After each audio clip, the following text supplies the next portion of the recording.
Wewe mchungaji, wewe mchungaji. Wewe mchungaji, wewe mchungaji. Samahani mchungaji. Mchungaji samahani. Yaani mchungaji. Bora kama vile umechanganyikiwa uko sawa sawa. Yaani mchungaji, yaani mdogo wangu anaumwa sana mchungaji. Yaani mchungaji, mdogo wangu anaumwa sana mchungaji. Yaani unanichanganya ujue.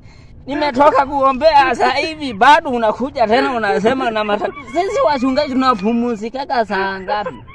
Yaani mchungaji nahisi kuchanganyikiwa. Tumfunga na kamba karuka, tumfunga na kamba karuka ukuta, ameruka nyumba. Yaani mchungaji nahisi kuchanganyikiwa mchungaji. Shakara bobo. Yaani kama mtu anakata na makamba, shakara bojororo.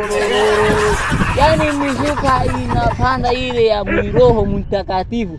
Ili wao unataka mimi nikauawe kwa taarifa. Kama mmemshindwa kwenu, bora mpeleke Mirembe. Mimi maombi ya namna hiyo mimi hamuna. Bora mpeleke kwenu Mirembe.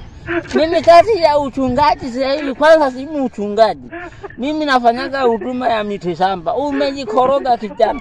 Labda tu urudi ukaona namna nyingine. Sasa kama mchungaji hata mitishamba haina shida, nataka limwede apone mdogo wangu ana shida na nimekwambia anaruka nyumba, ameruka miti mchungaji nielewe mchungaji. Wewe kijana mbona kinganganizi? Kwanza mimi siombeagi mimi. Mchungaji.